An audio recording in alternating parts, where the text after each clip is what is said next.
report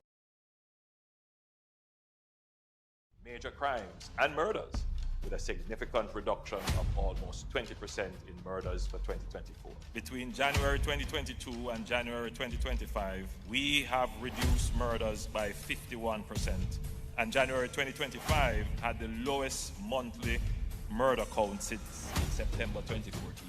Our efforts have also resulted in the reduction of active gangs by 50%. We continue to increase firearm seizures, and in more communities, we are experiencing less violence. We will realize our vision of Jamaica as the place of choice to live, work, do business, raise families, and retire in peace and prosperity. The proceeding was brought to you by the Office of the Prime Minister. A new story is being written for all Jamaicans. The Ministry of Economic Growth and Job Creation is on a mission to transform lives. From increasing access to potable water, to providing secure homes for the most vulnerable, and helping you own a piece of the rock. We're revitalizing communities and preserving our environment. We're making an impact. See the difference. Feel the difference. Building a better Jamaica for you and me. You can feel it. Make JC. Most Jamaicans will tell you corruption in politics is deep-rooted, and I just saw it said, and nothing can do about that. But actually...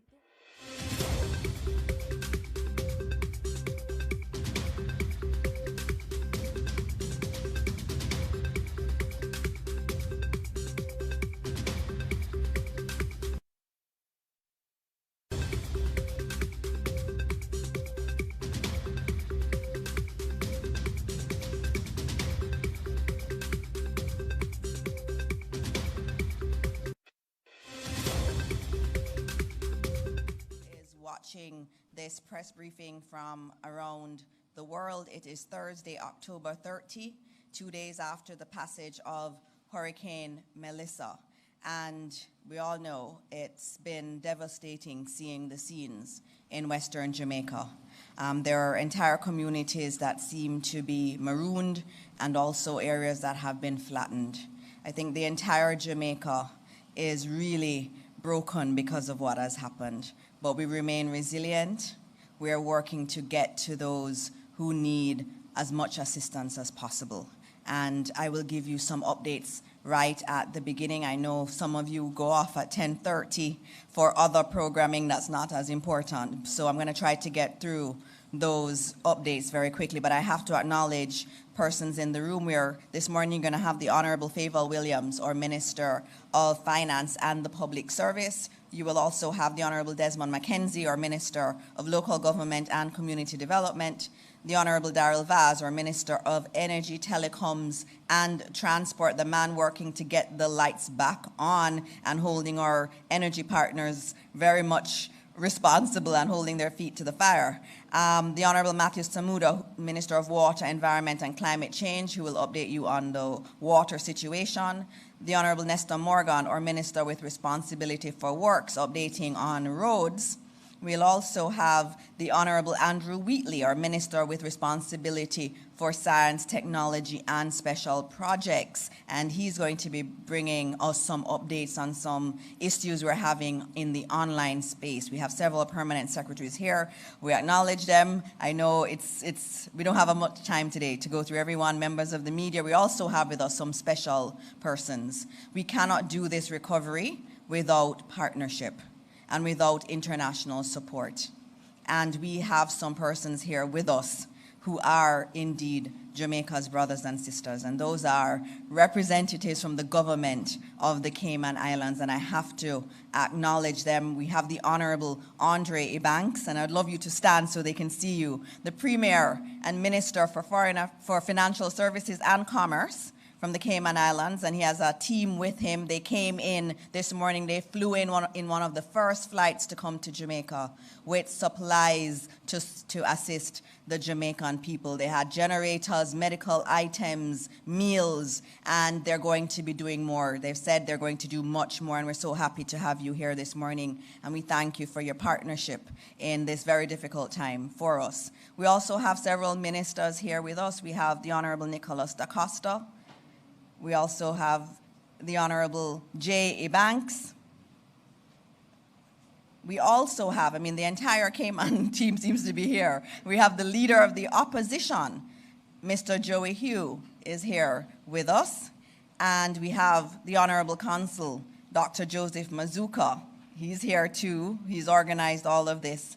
And we also have Sam Rose, the Cabinet Secretary in the Cayman Islands. And so we thank you all for being here. And again, I say good morning to everyone. I'm going to give you some initial highlights in terms of updates, but the ministers are here and they'll give more specific updates. These are very important updates, and I ask you to listen to the official sources of information. There's a lot of info online.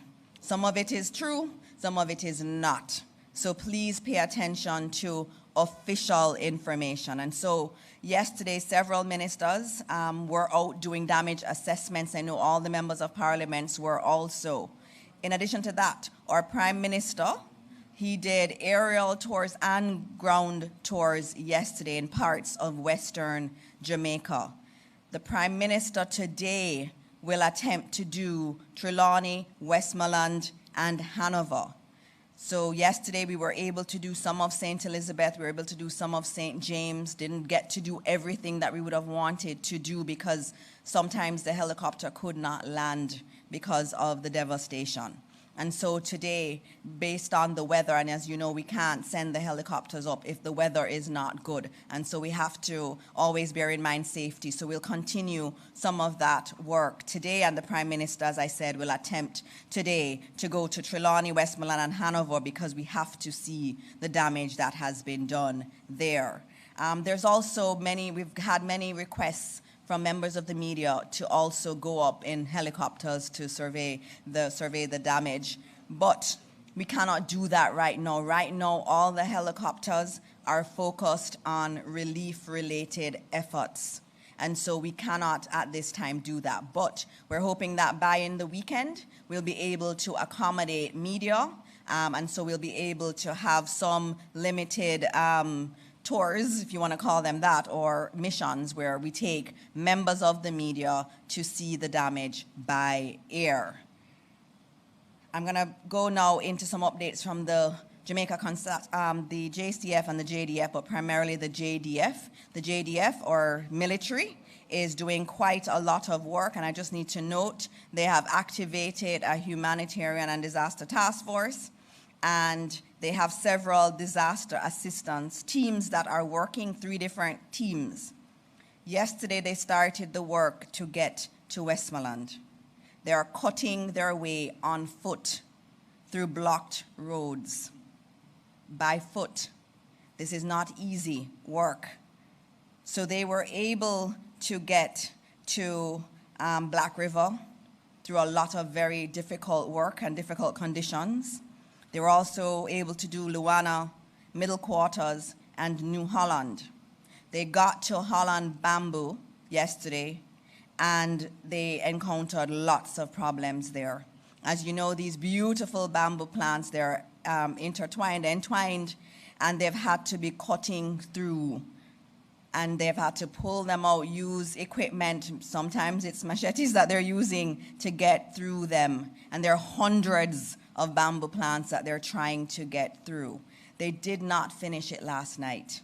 They are back at it this morning to try to clear the road. Now let me be clear, that is not full opening of the roadway. What we're trying to do is to get a corridor that relief vehicles, emergency vehicles can go through. So we're trying to get 1 lane cleared. Now, we are hoping that will be done by this morning. The JDF team started again, and they are working very hard to do that. And we'll get more information to you as the road is cleared. They are working to get additional equipment, and of course they need petrol to operate these equipment and fuel. And so they're coordinating that so that as they get in, they can also go into other remote areas. So they're trying to clear the main roads, and then they will look at the other roads. They're also, the JDF, or Jamaica Defense Force, is also doing air response. They have been taking patients from Black River. So they've been doing casualty evacuations from the Black River Hospital. A lot of people are worried about that hospital, so they have been doing that. They've also started this morning to move some of the pre-positioned food from Up Park Camp, which is our military base, and they have started that. Just also to note that the JDF would like us to know that they're going to be doing patrols in the affected area. These are disaster areas. And so we need to note to everyone, even though we're clearing roads, especially in the most affected areas, stay off the road. We need the emergency vehicles to pass. We're opening it for the ambulances. They're also coordinating their ambulances behind that team that is going by foot, opening the roadway. There are ambulances behind them trying to get to the affected. I also have to note also that we are, and I don't see it here, so I'm going to have to find that one. I know one of the questions had to do with casualties, and I have an update from the JDF in relation to that, and I should give that to you. They have dedicated a helicopter to locate and coordinate the collection of any bodies that may be there. We get a lot of reports about potential bodies. We're not sure. They have to verify this, and so we have a helicopter that's been dedicated that is going to be doing that really, really very difficult work. Obviously, we continue to pray that we will not have to recover many bodies, but just know that the JDF is doing everything they can to get there and to do what is necessary. And so we will give you more updates on that as we go along. I also have some other updates for you in terms of flights. You would have heard that the airport opened, and Minister Vaz will speak a little bit more on that, and that's why the Cayman team was able to be here. But in terms of Kingston Harbor, there are many entities that want to ship goods to Jamaica, and so the process of reopening the harbor started yesterday, and so the harbor is open. So let's talk about KFTL.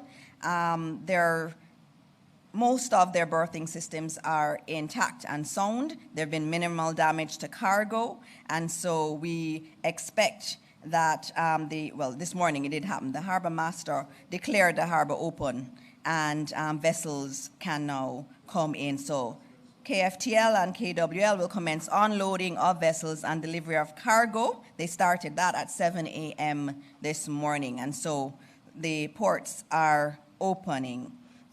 We also should note the waiving of storage fees until November 2. The Port Authority of Jamaica and the public wharves, KFTL, KWL, and port handlers will waive storage charges on containers for the period that the terminals were closed until the 2nd of November 2025. In terms of our cruise ports, yesterday we did do assessments. The Port Authority was out, and there is some good news there. In Ocho Rios, the cruise pier can accommodate vessels beginning tomorrow, the 31st of October 2025. And in terms of Falmouth, there's more work to be done. The town was badly affected, but in terms of the cruise pier, there was some damage, but not extensive damage. So we should soon be able to bring that up, and we'll give you more updates on the Montego Bay Cruise Terminal. The Port Royal can accept vessels from tomorrow also, October 31. And in terms of Port Antonio, it too can accept vessels from the 31st of October. I have some other updates, but I'm going to go straight to the ministers. I'm going to begin with I'm going to start with Minister Daryl Vaz, who will come and give you an update on the utilities and also his work with the telecoms providers. Minister Vaz.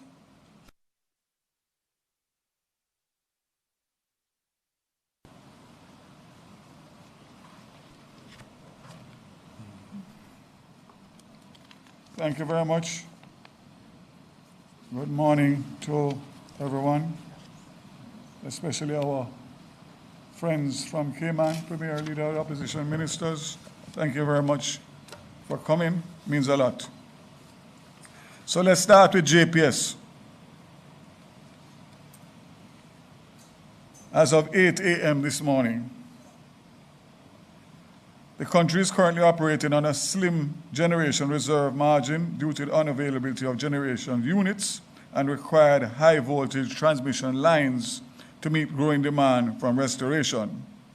Firm generation available, 190.5 megawatts. Forecasted peak, 180.5 megawatts. No renewable output available from solar and wind plants. The floating storage reclassification unit that supplies LNG is expected to dock on Friday, October 31st. This will restore natural gas supply to plants that burn gas as a primary fuel. Transmission, over 70% of transmission lines remain out of service due to the severe damage. Reconnaissance flights with the JDF will continue today to assess further damage. Distribution, over 52,000 customers were restored over the last 24 hours. Approximately 490,380 customers, 72% of the customer base is still without power.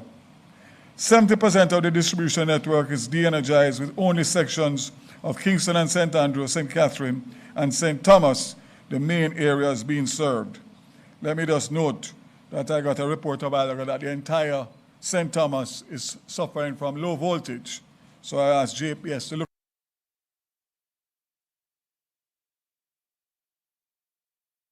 into that immediately. The highlights, if you can call it that: 8 major hospitals have been restored, including all major hospitals in Kingston, St. Andrew, St. Catherine, Spanish Town, now has power. We're working to restore 13 other major health clinics across the island. Power has been restored to the Norman Manley International Airport. And I'll just give you, for clarity, Clarendon, totally out, 51,000 customers. Hanover, same, 16,466. KSA North, 96,000 customers, 25,000 without light. South, 60,091, only 3,946 have light. Portland, 23,000 customers, 19,000 without light. Portmore, 52,000, 31,000 without light. St. Anne, 46,000, all up without light. St. Catherine, 86,000, 50,000 without light. St. Elizabeth, 45,000, all out. St. James, 62,000, 61,000 without. St. Mary, 30,000, 29,000 without light. St. Thomas, 20,000, 4,657 without light. Trelawney, fully out at 20,712. Westmoreland, 34,000, all without light.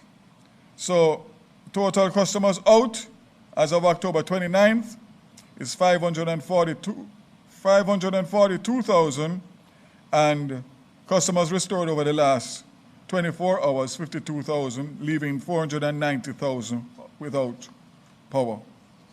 So we understand the frustration, we understand the anxiety, but we ask for your patience. The Universal Service Fund in the Western region has 7 public Wi-Fi hubs and 112 community Wi-Fi hotspots. All are down due to hurricane damage, power loss, and ISP service disruption. In the interim, deployment of Starlink satellite-based internet systems to provide immediate broadband coverage in key communities while terrestrial infrastructure is restored. Installation of solar-powered hubs that can support Wi-Fi access and device charging for residents, enhancing community resilience and access to communication channels during restoration period. We all know how important communication is in a time like this. There are people who still have not been able to make contact with their families, their loved ones, their friends, and road access is still impossible. So you can imagine the deep, deep sense of worry that is widespread across Jamaica. Some good news. All three international airports are now open for relief supplies. We are expecting 9 flights. Cayman was the first this morning. Thank you again. And we expect 9 relief flights into Norman Manley. We expect 2 into Ian Fleming through American Airlines. And we also expect 2 into Montego Bay this afternoon with the operators of the airport, GAP, sending from Mexico 2 cargo jets with supplies and also, obviously, technical support for the airport. Better news, if we can call it that. Norman Manley International resumed operations this morning for commercial passenger, and we have 1, 2, 3, 4, 5, 6, 7, 8, 9, 10 flights in and out of Jamaica today. We have Cayman Airways, Aerojet, American, 2 flights, Caribbean, Copa, Air Canada, JetBlue, Cayman. So Cayman would have 3 actually, and Copa would have 2. That's arrivals. And of course, those same flights will depart. So Norman Manley is back up for all intents and purposes, and will continue. I'm expecting that Ian Fleming will also accommodate flights today, both relief and passenger flights. And as we know, the Montego Bay Airport is receiving relief, and I'm expecting to announce in a matter of hours the commercial operations limited to restart tomorrow. As I said before, in terms of the Montego Bay Airport, we have 2 terminals. Terminals with gates 1 to 7 had some roof damage and flood damage. So we will take those out of service and use 8 to 19, which should be more than sufficient based on the fact that we don't expect a large influx of flights outside of relief and obviously limited flights to come into Jamaica. So, just seeing what else I can give you. The regular aerodromes have some damage, but will be reopened. Telecommunications, very important. As of the 29th, Flow's telecommunication infrastructure is demonstrating resilience and readiness. Mobile emergency service, over 67,000 unique subscribers have utilized Starlink. SMS emergency service is available in the last 2 days. 30% of sites are operational island-wide. Urban areas showing better performance. Kingston 65%, St. Thomas 75%, St. Andrew 63%. And top mobile sites, 274 are up, 520 are down, which means 35% are up. The JUTC rolled out 175 buses this morning in the Kingston metropolitan area, Spanish Town and Portmore. Those buses are going to stay on the routes, the rural routes, West Rural and East Rural. The road conditions and damage are bad, so we're unable to get into those areas. And the Rural Express, JUTC Rural Express, will discontinue the Negril service until obviously access is accessible. I think it's important, Minister Dixon, that going forward on a daily basis we indicate to Jamaica which roads are open so people don't go trying to get to their loved ones and have to turn back. So I know work is being done, but it's important that we give that information on a regular basis so persons don't head out without being able to reach to their final destination with food and their loved one. As you said, the harbour master has given the go-ahead to reopen, and of course we're just waiting on the wharfs to do their checks to make sure that all is okay with that. There was a update from Digicel.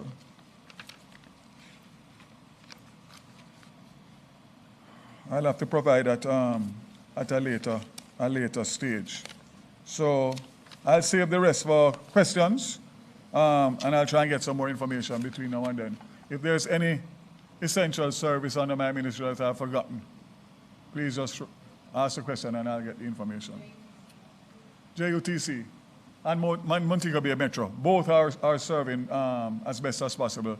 Obviously, Montego Bay St. James got a bad hit as well, so it will be limited service. But for JUTC, and we will be providing JUTC for relief efforts to go for families who want to get down there to help their loved ones. JUTC will be crafting something to assist in getting more people in one bus than having 5 or 6 cars trying to do the same thing. In closing, let me just say that I ask everybody, every single citizen of Jamaica, to make time. 5 minutes, 10 minutes, 15 minutes, an hour, to just dedicate some prayers for those. Thank you. Thank you very much, Minister Vaz. You've heard the situation with telecoms, and know that we know there are many people who are trying to reach their loved ones by phone and are not getting through. And so it's a priority for us to get some more avenues for telecommunication between family members. And I'll tell you, I remember Hurricane Ivan. My mother was in Cayman. My grandfather was in Cayman. I didn't hear from them for days. I was a wreck. So I know there are so many people in Jamaica, all over the world, that I know your heart is breaking because you've not heard from your families. And so please know that the government is doing everything we can to get to them. And that's why our soldiers, and they were working with regular civilians, just came out and said, we want to help. And they're going by foot, trying to clear the roadways. And so we are going to get to them. We're going to get to every community. It may take a little time, but we're going to do it as quickly as we can and get aid and food to all those who need it. All right, I'm going to give you a quick update on education. I mean, a lot of people have asked about schools. In the areas that were not badly affected, we're in Kingston, and when you drive around Kingston, you see some fallen trees, but it's not bad at all. That's not the case in other parts. So where we know that schools can resume, we will be doing so on Monday. But a lot of our schools do not have electricity and they do not have water, even in places that weren't as badly affected. And so we're doing the assessments and we are looking at an emergency plan. I've asked Senator Marlon Morgan to work primarily on this emergency plan because we're going to have a plan for children in Westmoreland, in Hanover, in St. Elizabeth, and in St. James. And so we are working through that and at the appropriate time. Right now, it's about getting food to individuals. It's about getting those who may be injured assistance. It is not the time really for those concerns, but we are starting to think about it and we will give you updates at the appropriate time. I know we have some other ministers who should be reporting. They are out in the field. They're on their way here. We have Minister Samuda, who is going to come and speak about the water situation and also some updates on some discussions with the private sector around mobilizing food that is already in Jamaica, and he's on his way here. We also have coming to join us, we should be having Minister Morgan, who will give you a further update on roads. And we have, oh, you're here. Okay, so you can go next. I didn't see you walk in the room, so. Okay. All right, so we are going to go into the update on roads. And then we have Minister Samuda just walked in from his meeting with the private sector. Thank you for being here, ministers. So we're going to go in that order. Minister Morgan, you will come now. And then we'll have Minister Samuda give his update. And then after that, we are going to have Minister Wheatley, who will be talking through some concerns we're having online with a lot of scamming happening. And so we do have to address it here this morning. And then we'll close with Minister Mackenzie's update from the Office of Disaster Preparedness and Emergency Management. But before that one, we also have been getting a lot of questions about the CAT bond. This administration did quite a great job, Minister Williams, in trying to build in some resilience into our economy. And we are going to have to get an update from you. I don't know if you want to come now. Would you like to come now on the cat bond? Yes, I know. The Cayman team is going to have to leave, and so you may see some activity. They do have to get back to the airport to leave. All right, so I'm going to have Minister Morgan, and then we can continue with the rest of the press conference. Minister Morgan?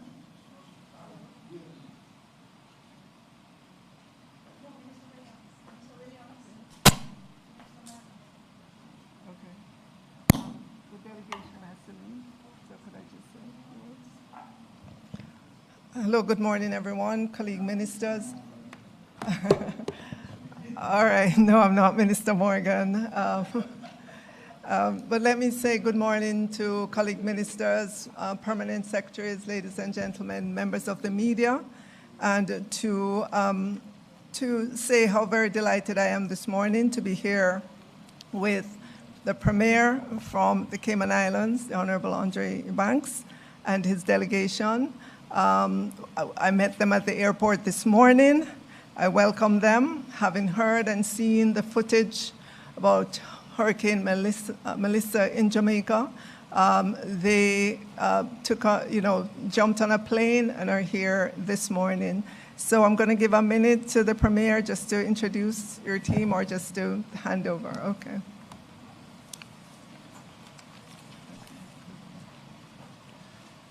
Good morning, Jamaica, and good morning to our folks in Cayman. I know that your country needs vital ministerial updates, so I'm going to make this very brief. From our standpoint, the Cayman Islands has a deep heritage and history with Jamaica. As Mr. Vaz has mentioned, and as you also have mentioned, we have had our own experience with Hurricane Ivan, and Jamaica was there for Cayman. So we pushed aside our usual state business and got on the first flight that we could to pledge our support. We have brought over an initial round of about US $200,000 of key essential supplies. We also have pledged, and I've written a letter signed by myself to your Prime Minister of about US $1.2 million of goods that we will have, essential supplies and resources that we will have shipped directly to Jamaica. So just know, on behalf of myself and the government, ministers who are here, Minister J.E. Banks, Minister Nick DaCosta, and the leader of the opposition, Cayman stands with Jamaica. Thank you. We'll have a host of other colleagues and friends that will come in the coming days and weeks, but God bless you all. God is in control. Thank you. Thank you. Thank you. That was not expected, but thank you. Just to note, if we're leaving, can we go on this side, please, so we're not blocking the cameras that are right ahead? Thank you. Bye. So thank you very much, Cayman. And I should note at this point, since we have acknowledged Cayman, there are many governments around the world that are offering support to us. We've gotten support from the US government, we've gotten support from the EU, from the UK. All of our Caribbean brothers and sisters have pledged support. I know Trinidad, last night we were on the phone with them and they have a shipment coming to Jamaica. Many other entities around the world have pledged their support, and we are so grateful to all of them for that support. Okay, and now we go to Minister Morgan. Minister Morgan, it is your time. Jamaica wants to know about what's going on the roads.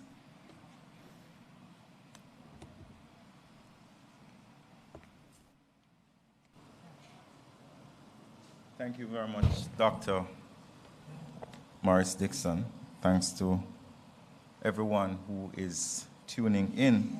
Just want to give a report on the current situation regarding our roads and major infrastructure. We began experiencing the effects of Melissa on October 24. For the first few days, as the hurricane moved along the south coast of the island, it resulted in flash flooding, landslides, and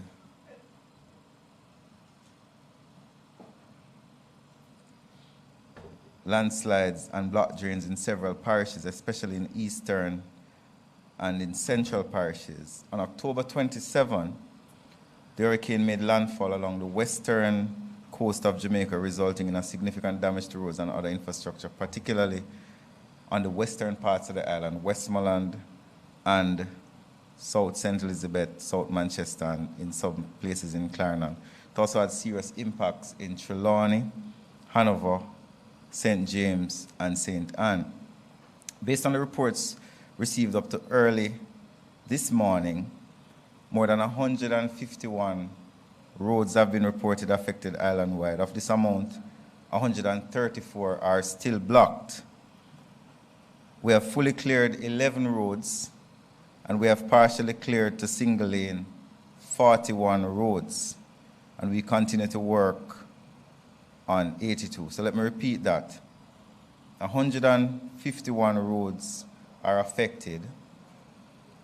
134 were blocked or are still blocked to some extent.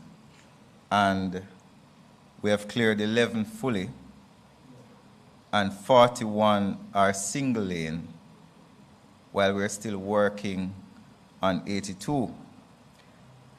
Now, based on our mandate at the National Works Agency, our central role is the immediate activation of our various parish offices to mobilize equipment and personnel to clear blocked roads and restore access to communities. Primary consideration has to be given, based on our mandate, to corridors which include health facilities such as hospitals and clinics and health centers, airports and seaports. And I'll speak about airports. One of the first things that we did on the night that the hurricane left was to send a team along with the JDF. The team included the CEO of the National Works Agency at 11:30 in the night to examine the Palisados Road so that we could demonstrate that the road was safe for the opening of the airport. So that's one of the things that we did immediately in the aftermath of the hurricane. So we have to give access to shelters.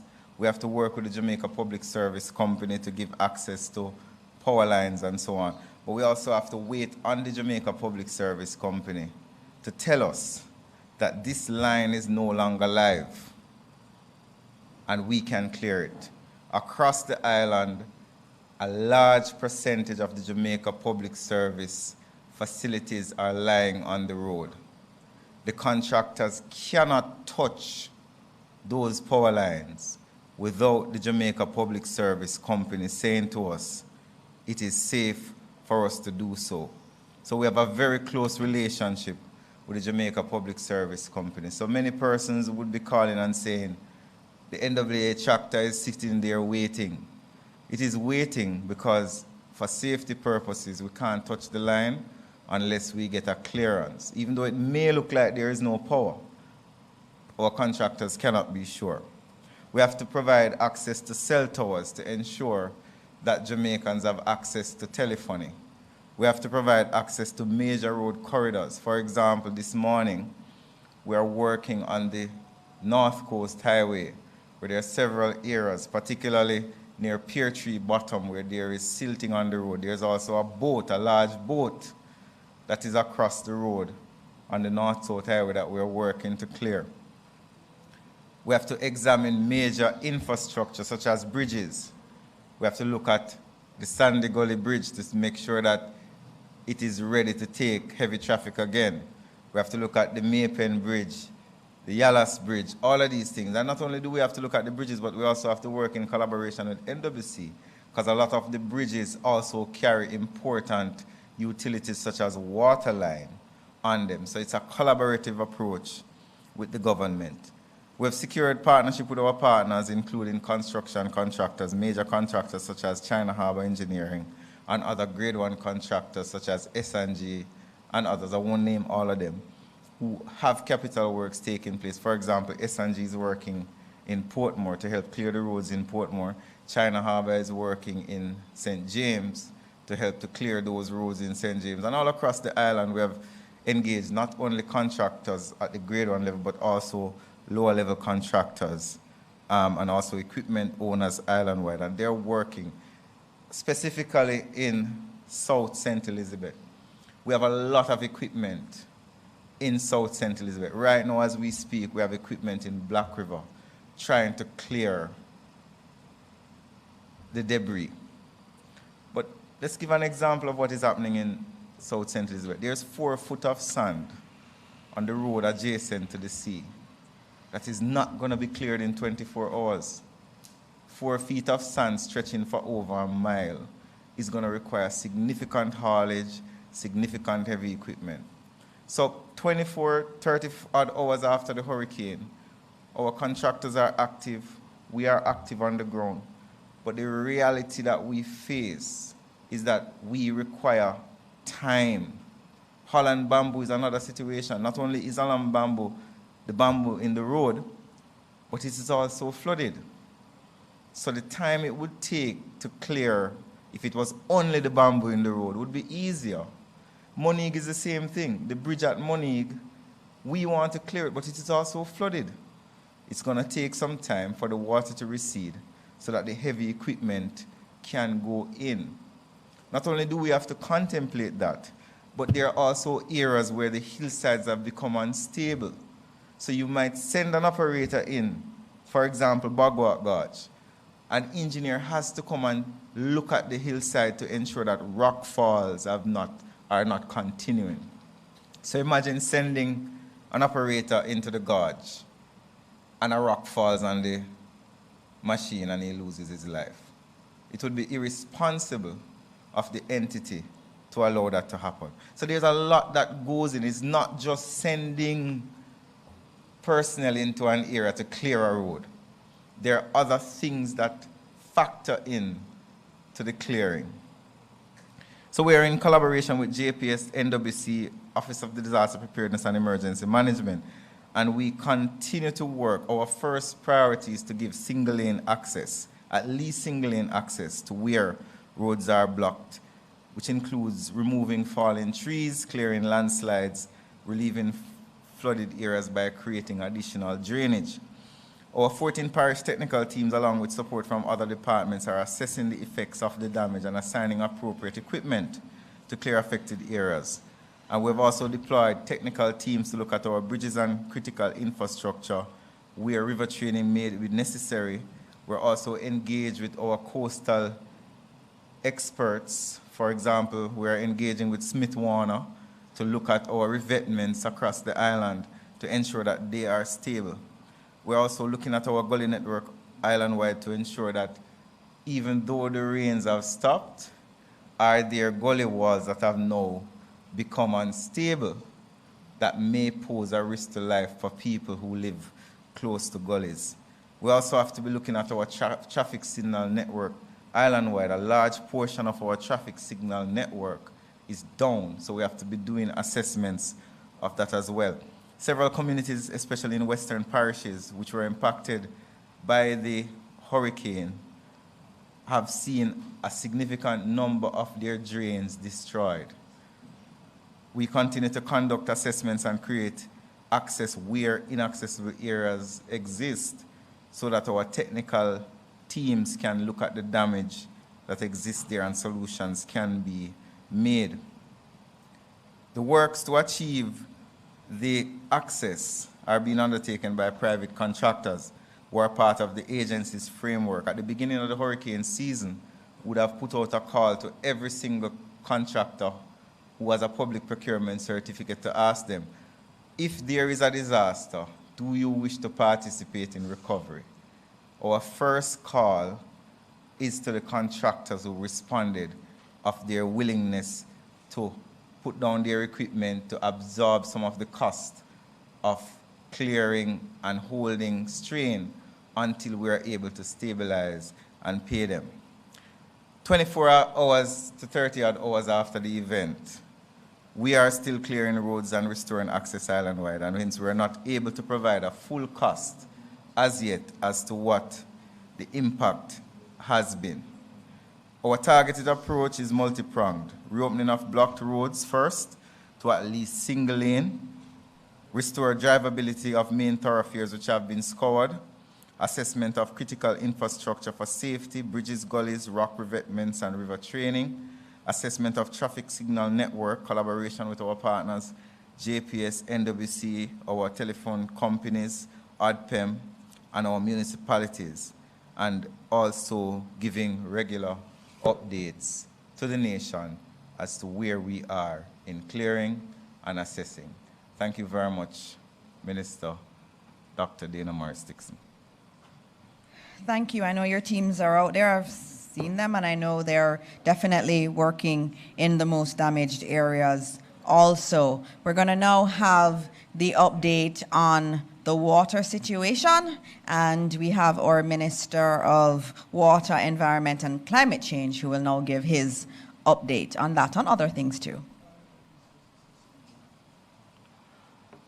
Thank you, Minister Dixon, colleague ministers, heads of agencies, PSs, members of the media, members of the public who are watching and listening. Just over 30 hours post the all clear being given, NWC has the following updates as it relates to their supplies. The Mona and Hermitage systems are currently operating via generator, so you would note that you're getting sporadic supply as opposed to no supply in those areas. The Tullow Springs, which is the third major system that supplies southern St. Andrew and certainly sections of Kingston, is operating with full JPS supply, but is impacted by some turbidity. That seems to be settling now, so we are able to increase the volume of water coming from that system. We are also pulling some supply from wells in St. Catherine with the use of generator and connecting from private sources into our systems. So Kingston and St. Andrew, it would be fair to say that outside of the hilly interior, being East Rural St. Andrew and West Rural St. Andrew, are at minimum getting sporadic supply. The hilly interior is obviously impacted by pumps which need energy, and that is being worked through with JPS. We expect to be able to return most of Red Hills and Stony Hill sections that are supplied by pumps with supply by this evening. So Kingston and St. Andrew generally is doing okay. St. Thomas had some electrical problems from damage during the storm. Those are being resolved now, and it's expected that St. Thomas's pumping systems will be up before the end of the day. The larger issue that we face, as you can imagine, is in Western Jamaica. I'll start first with the Northwest. Something that we hadn't contemplated or certainly had hoped wouldn't happen has indeed occurred. The Great River water system is on the boundary of St. James and Hanover. Its intake pipes were dislodged and washed away in the storm. The Great River water system serves just under about 35 to 40% of St. James and most of Hanover up to about Logwood. So you understand the disruption that this will indeed cause. Contractors have already been mobilized. The pipes are already on site. We expect work to commence within another hour as the assessments are now complete. We have been working with NWA. There will be a temporary intake installed, which will cause some traffic disruption, and the longer term work will take about 6 weeks. But we expect to complete the temporary reconnection by Sunday evening. That will allow us to pump pretty much for 70% of Hanover and 35 to 40% of St. James. I think that's important for residents there to note. We do have a generator on site at this water treatment plant, so as soon as we're able to pull water into that facility, that will help. The Martha Brae system, which tends to be the next largest system supporting approximately 50% of northern Trelawney and about 50% of St. James, especially the Montego Bay metropolitan area, is being impacted by turbidity of the Martha Brae River. With where that is now, we expect that to significantly reduce over the next 36 hours. We do have generator on site. We will be able to pump water into homes immediately after turbidity subsides within that 36-hour period. Now, important to note, and this is something that happens all the time in St. James. St. James pulling from one source is perhaps an unfortunate way that we designed this water system some 40, 50 years ago. It takes a while to backfill the lines. So every time there's a break on the line in anywhere near Iberia Star or any of Coral Gardens where there tends to be line breaks, which is why we're replacing that line, it takes approximately 1 week to backfill those lines. We pump from the Martha Brae to the terminal reservoir in the center of Montego Bay and to backfill the lines right throughout the hilly interior of St. James, 1 week. We expect to start pumping within 36 hours. But I want there to be understanding that certainly immediately post that 36 hours, firstly, Northern Trelawney will see water in their pipes, and then Eastern St. James, not the political boundary, but the geographic region, will start to see the impact, and you'll move steadily into the center of Montego Bay to the terminal and the bogue systems there. Just want people to be aware that those are the constraints in that area. As it relates to Logwood, which is the major supply for Negril and sections up to about Landilo, it was damaged during the storm in terms of the electrical supply. We have repaired that and we have commenced pumping. So within the next 12 hours, persons from Logwood to Negril to about Landilo should be seeing water as we backfill those lines. We're working to do the assessments in the rest of Westmoreland. Access and connectivity with our team has indeed caused challenges. A team from Trelawney and Montego Bay is physically going to sites throughout the course of the day. We'll be better able to update as it relates Westmoreland, I would imagine by close of business. Portland, well, let me stick to the west first. St. Elizabeth, as you know, is in many ways ground zero. St. Elizabeth and I'd say Eastern Westmoreland is ground level for the disaster. We are currently doing the assessments. There are 17 systems that we had evaluated between Eastern St. Elizabeth and Central Westmoreland that we have made arrangements for generators. We are working with the JDF to establish the routes to install these over the next 36 to 48 hours. You will recall that we had stated that it was 72 hours post all clear that we would be able to deploy these generators. At that 72-hour mark, it will take for some of those systems 12 to 18 hours to backfill the lines. So we're working through those issues. Clarendon is currently impacted heavily by energy issues, certainly at our pumps. The JPS has advised that the major ones that service central Clarendon, not political boundary, but geographic boundaries, will be energized by this evening. That will give us significant reprieve. However, the major issue that we faced was in the Mineral Heights and the Woodside facilities. Those were significantly damaged by storm winds. We'll have a better feel as to how long those will take for restoration by the close of business. Engineering teams are indeed already there. The St. Catherine treatment plant is already back in operation. We expect backfilling of lines from Spanish Town, certainly into Old Harbour, to be complete before the end of the day, and persons in St. Catherine should largely have water supply by close of business. That's for the plains. As we know, as you have many pumps that function as lift stations into the hilly interior, into places like Riversdale, that will take some time as we restore those systems. We're doing the assessments now. Portland and indeed St. Thomas, though not in the brunt of the storm, would be impacted by turbidity issues and some power issues. We expect to deploy generators, 8 generators, which will function to restore approximately 50% of Portland and approximately 60% of St. Thomas before the end of the day.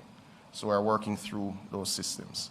Turbidity, we expect to largely subside over the next 36 to 48 hours. That will clear one hurdle. We're working very closely with our partners in JPS to restore power, firstly, to the systems that supply hospitals, infirmaries, places of safety, places of detention, and of course, airports, Minister Vaz. The other priority, which we had not stated, but we expect to be completed, our deployment of generators by tomorrow morning, is our loading bays for trucks. Those are being dealt with now. We have commenced loading bay operations at Logwood in Hanover to deal with most of Hanover and Western Westmoreland. We have commenced loading bay operations in Trelawney that will start to deal with Eastern St. James. We are working to get power source to a small well that we do have in Western St. James to commence trucking by this evening in the western half of St. James. Our trucking will be very inefficient because we may have to go to sources that are further away than the usual source as we get many sources up. But they will be operating, as of this evening, 24 hours a day to ensure we're able to backfill public institutions at night where we can get access and go into communities in the day. We are pushing very hard to deploy our generators and to work with JPS to hit our 70% target by the 72-hour mark of restoration for customers. Now, we are clear that many of our rural communities exist outside of the utility footprint and can be marooned or can be cut off from some of the small community tanks that they use. We have done an inventory of all the trucks that exist in the NWC license system, and we have mobilized those truckers to the stations that they can load, and we expect to be going into deep rural as well as into urban centers. We'll provide a further update, Minister Dixon, by way of some mechanism that me and you will agree this evening, perhaps around 6 o'clock, as we expect to have more progress at that time. Thank you.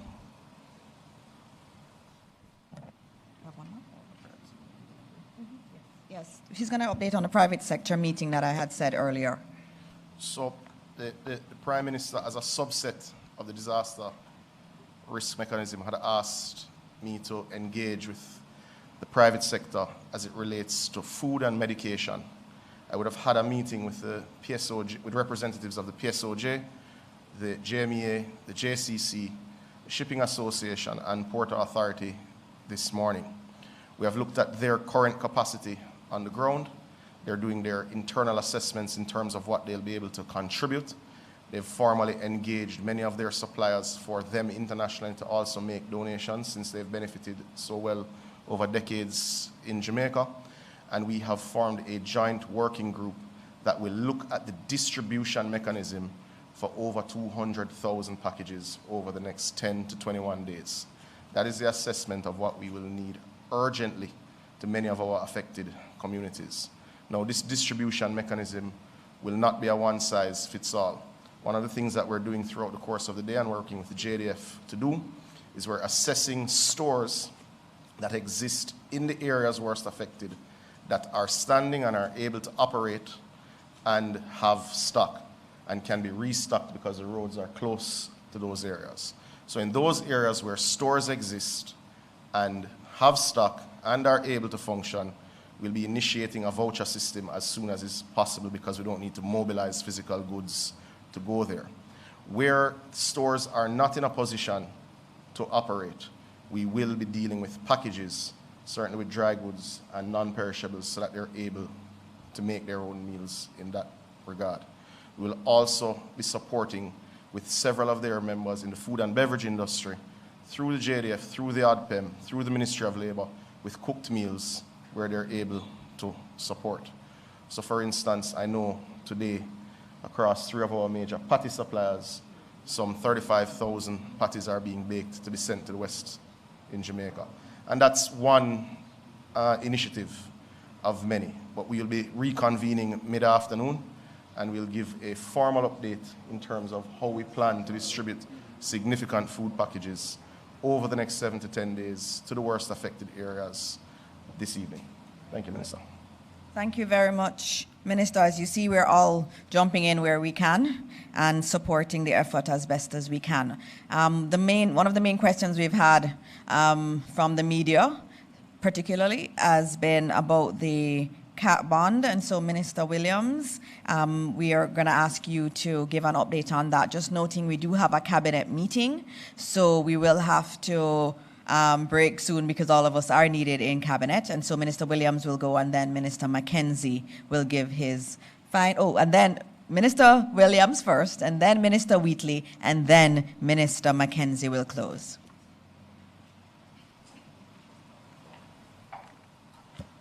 Good morning again, everyone.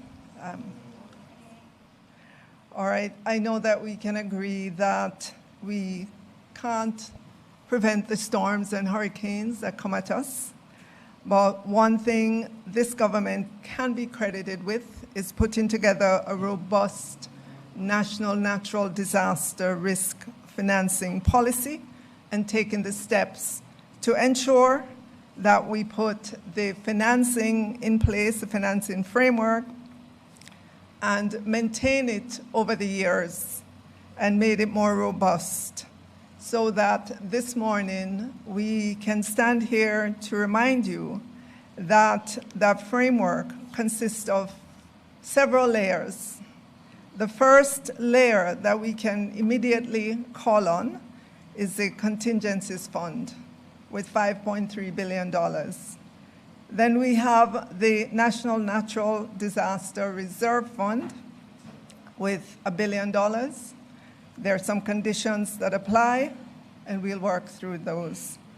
Layered on top of that are our different insurance policies, and we do have 2 insurance policies with the Caribbean Catastrophe Insurance Facility, otherwise called CRIF, C-C-R-I-F.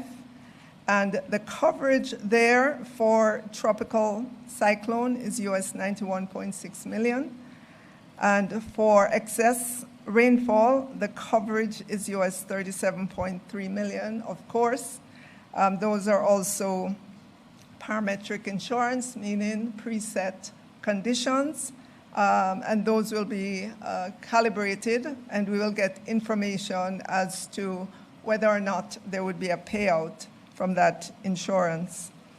On top of that, we do have the catastrophe bond, otherwise called CAT bond, for a potential payout of $150 million US if that bond is triggered.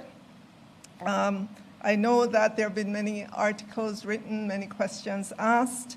It was only this morning that I got word from our financial secretary, but I wish to take that word to cabinet for discussion before we talk about it publicly in the press. Additionally, we do have loans, contingent loans from our international partners. And so from the IDB, we also have a contingent credit facility of US $285 million. So you can see if the layers are exhausted, you can see how we can continue to the next layer. And so I just want to remind you that we do have these facilities in place. We don't have all the information just yet as to precisely what the payout will be from each of them. But as we get that information after updating the Prime Minister and the Cabinet, we will make that available to you. And you saw this morning as well the Premier from Cayman, $1 million Caymanian dollars. You heard the list from Minister Dana Dixon about just all the contributions that have come in to date. And so I know as the world looks on and they get more information about just the devastation that we faced, that we will continue to see our neighbors, not only in the Caribbean, but across the world, rally to our assistance. So that would be my update, Minister. Thank you so much.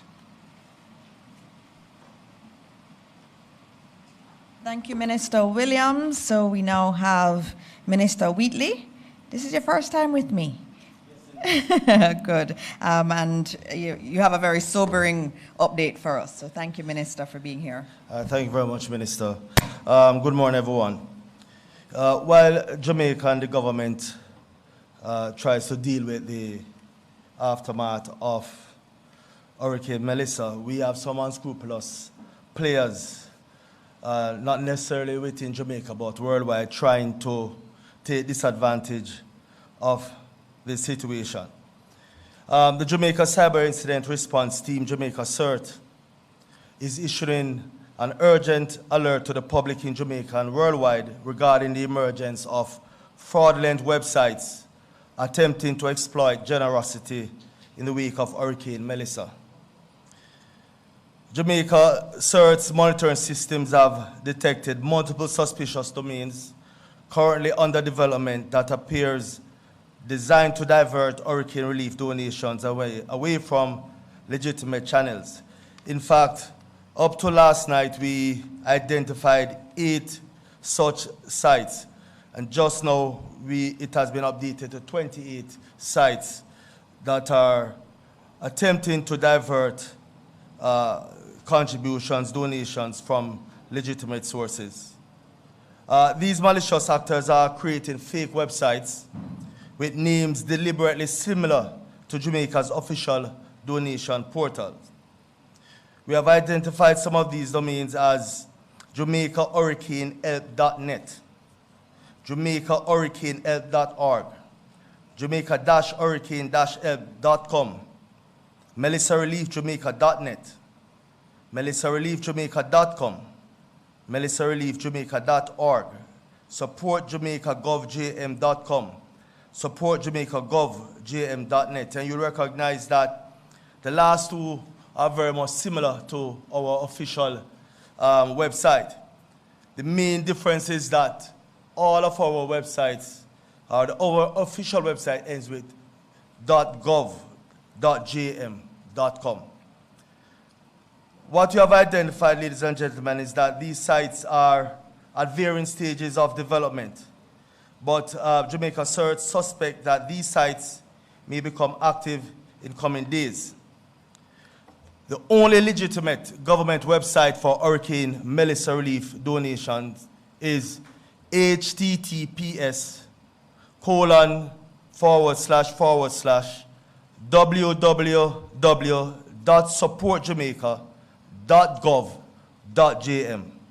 So you'll see that our official website ends with .gov.jm.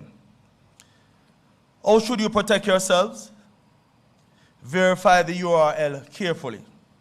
As I stated earlier, the official site ends in .gov.jm and not .com, .net, or .org.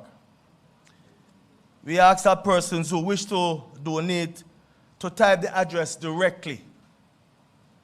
Do not click links in unsolicited emails or social media messages. Look for security indicators. Ensure the site shows https:// and look for a padlock icon. Again, that speaks to the security of the site. We are asking persons to be suspicious of urgent requests. Scammers create artificial urgency to bypass your careful judgment. We ask that you research any organization. If you are donating through a charity, verify its legitimacy through independent sources. What to do if you encounter a suspicious site? Do not enter any personal or financial information. Do not make any payments. Report the site immediately to Jamaica CERT at jamaica.cert@opm.gov.jm. And you must also share this warning with friends and family as well. A message to our international donors. The government of Jamaica recognizes and deeply appreciates the global outpouring of support for Jamaica during this difficult time.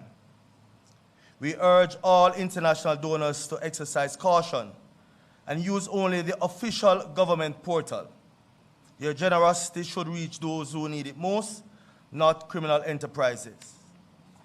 Jamaica CERT continues to actively monitor for additional fraudulent domains and is working with international cybersecurity partners and domain registrars to shut down these malicious operations.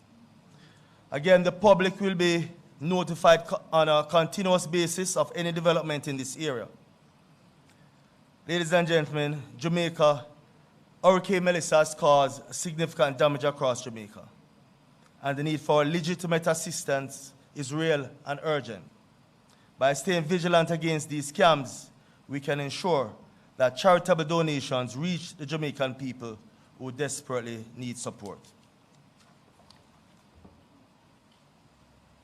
Thank you, Minister. You heard it. There are people out there trying to get money via nefarious means, and you have to, that's why we created the .gov.jm extension, because we know that we need to be able to say that something is legitimately the government of Jamaica. There are some other legitimate sites that are out there, some very important organizations. Please do your research before you use any of them. If you're looking for the official government of Jamaica site, it is supportjamaica.gov.jm, and so many people, there have been thousands of people already on that site giving contributions from around the world, and we thank all of them. And we've been joined by Minister Grange, who has said that she is doing some work in terms of mobilizing to support from the entertainment sector, and we know she's very good at that, and we're going to need all of that support going forward.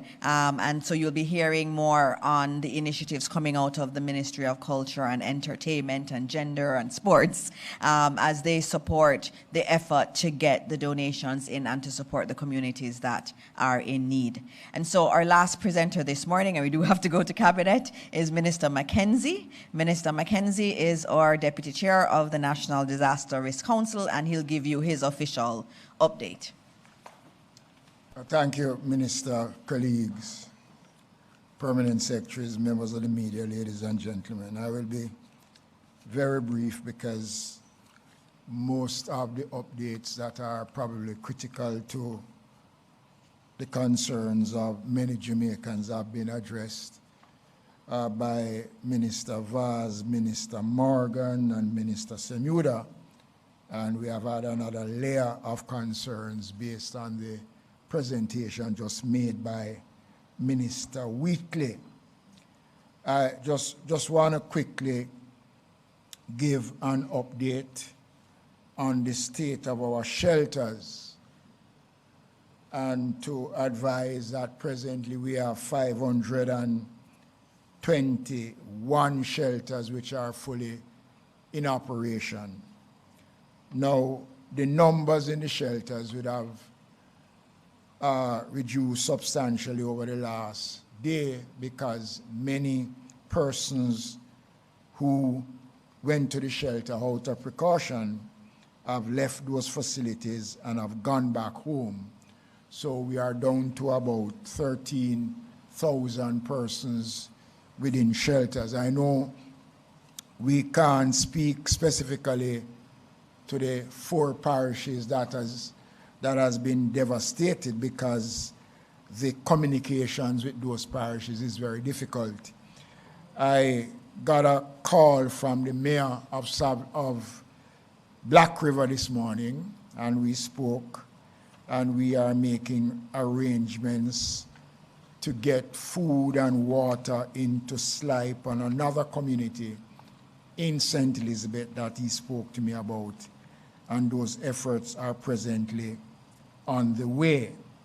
Just to advise the country of the 6 most severely impacted parishes: Manchester, St. Elizabeth, Trelawney, and over Westmoreland and St. James. Over 170 communities within these parishes have been moderately or severely affected by flooding, land slippage, and other aspects of Hurricane Melissa.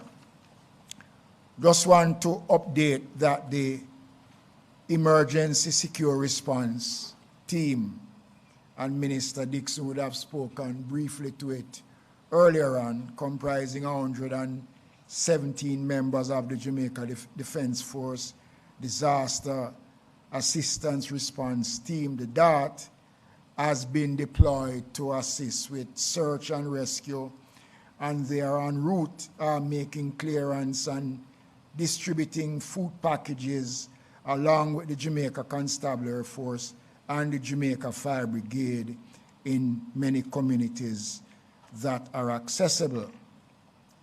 The relief operation continue in collaboration with national and international partners, including World Food Program, UNICEF, SIDEMA, and other such agencies, the Red Cross, the Salvation Army, and thousands of well-thinking Jamaicans. Already, Minister Williams met the Caymanian delegation, and more relief supplies are en route to Jamaica.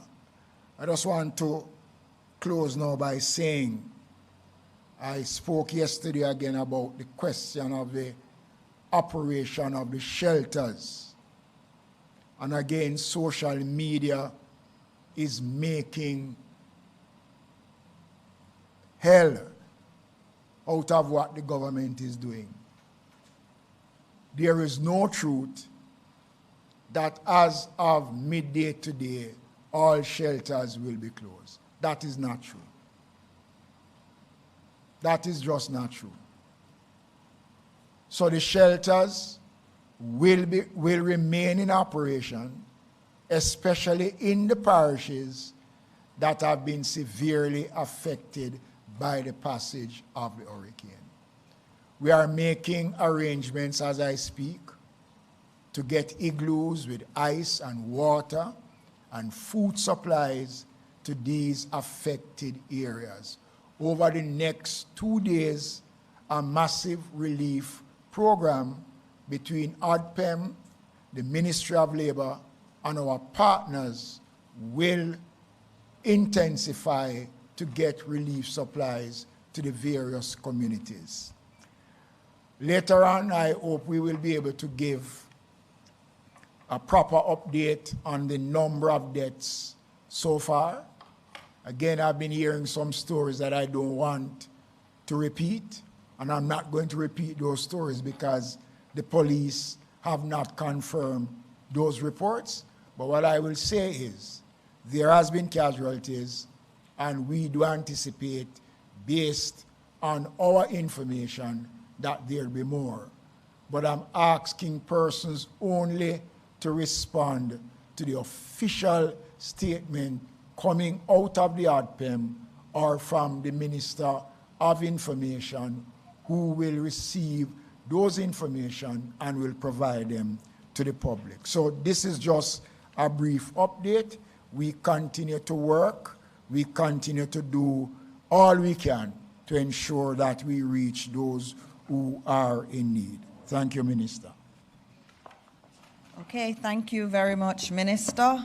So you see there's a lot of work happening, and as I said at the top, the Prime Minister plans to, as long as the weather holds up for him, he will be going to see Westmoreland today and Hanover, and he will continue the flyovers of the interior, so some parts of Clarendon too, and Manchester, and Trelawney we'll also be able to look at. The helicopters are already up, JDF is up. We are actually starting to get food out into the affected areas as best as possible. We will continue to do that.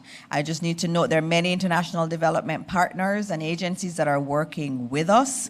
The World Central Kitchen is one that is doing quite a lot of work. They've done over 100 million food packages around the world last year, and they are on their way to Jamaica. They actually have already started. I know they have a partnership with Island Grill, and they were distributing food already.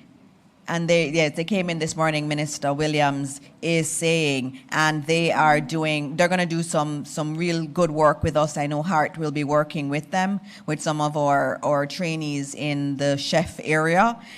They did some yesterday, 6,400 meals yesterday, 20,000 today, and 100,000 per day is what they're trying to do. We also have some other partners who are coming in today with helicopters specially designed to deliver food in areas that are cut off. And so we're going to be able to drop food items, even if we cannot get there by road.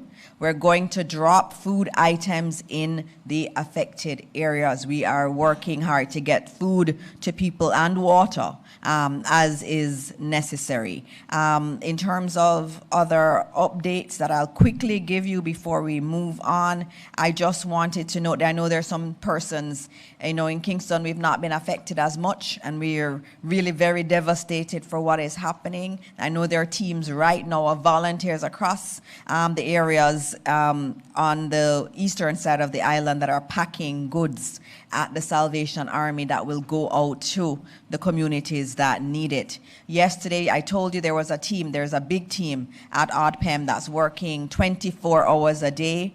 Yesterday, we had some really great Samaritans just show up, good Samaritans show up. Michelle Smith from Chocolate Dreams, she brought brownies for the team there. Summer Palace delivered special lunch for the team there. Sugar and Spice dropped off cakes for them. I just want to thank Corporate Jamaica that is trying to just support all of the emergency teams that are working. We have a lot more work to do, and we are very grateful for all support that is coming in. I'm going to now move to the questions. I have some questions here. There was one again about bodies. We are hearing reports of dead bodies. We have to confirm them, as I said, and as I said, the police are going to be working on that. The JDF does have a helicopter that will be going out. We will retrieve whatever bodies there are, but we have to confirm them before we can give you any numbers, and we're actively working to do that right now. I have a question for Minister Morgan. So if you can just join me, Minister Morgan. It is from Emily Shields, and she would like to know about the NWA teams and private contractors. Are they working from St. Elizabeth westward, meaning they won't get to Westmoreland until St. Elizabeth is cleared? Is the NWA team working all over the country? Thank you very much, Dana, for that question. The National Works Agency has engaged contractors in every single parish. Even before, and I want to explain it, at the beginning of the hurricane season, the NWA invites qualified contractors to tell us, do you want to work if there's a disaster? And many contractors say yes. Since the event of Melissa, we again reached out to not only qualified contractors, but anyone who has equipment who is willing to assist us. And we have said to the parish teams, if the person has a backhoe, a front-end loader, an excavator, and there's a need for it, use them. We can deal with the administrative side of it after. So there is absolutely no restriction nationally about the engagement of reputable persons who have equipment and expertise to assist in the recovery. Westmoreland, Hanover, St. James, St. Elizabeth, Trelawney, all parishes across the island. And I want to say to the people in Westmoreland, it goes for you as it goes for Hanover, as it goes for Trelawney, as it goes for Clarendon. Thank you.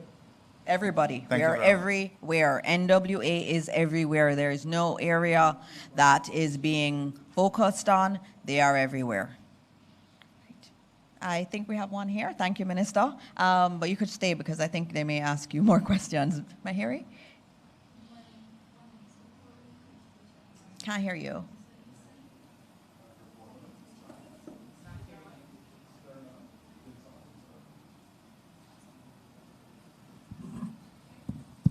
Right.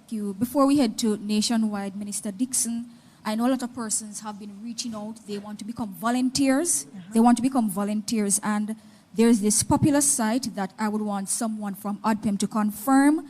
It's odpem.itechinnovations.com. We just want to know if this is a legitimate site where persons can register to become volunteers, please.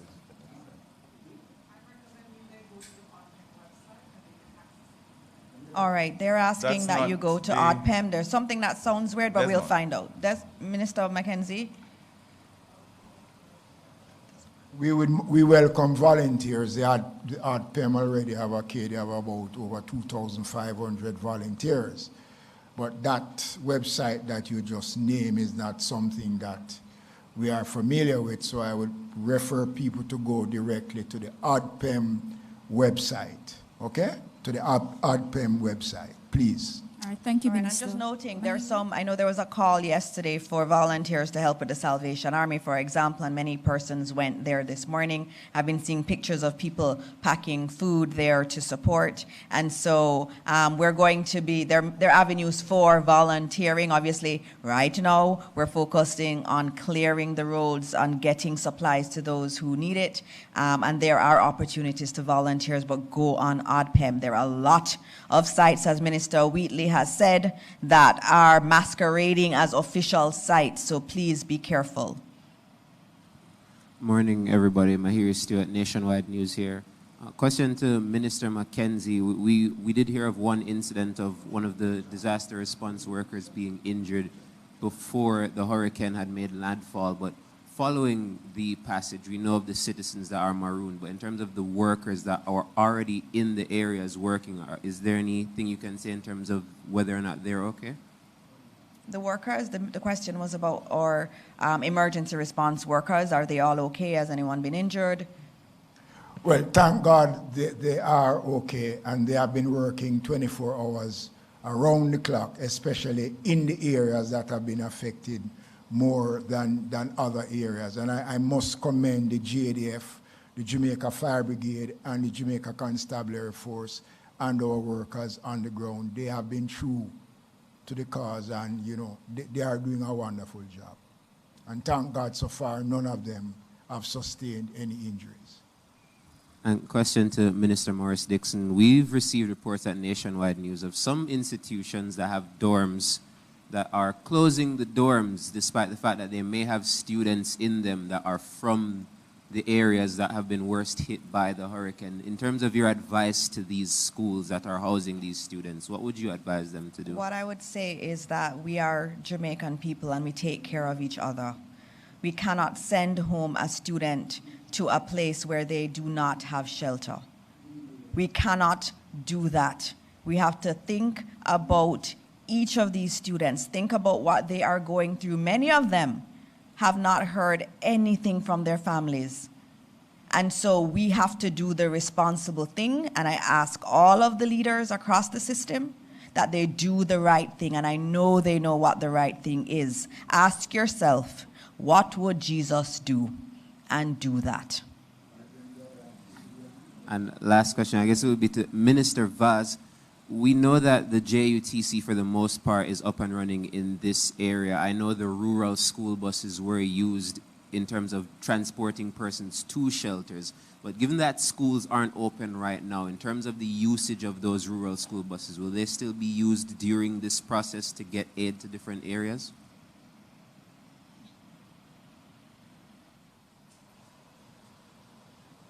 At this point, whatever, at this point, whatever is needed will be done. If that becomes a necessity, we will action it. All right. Thank you. I think those are all of the questions. As I said, we do have a cabinet meeting that we need to get to. But again, saying to Jamaica that the government is working really hard. All our emergency teams are out there. The JDF is out there. And what's so amazing is that so many Jamaicans have been going out to help the JDF team. We are trying to get to the areas that have been marooned. We will get there.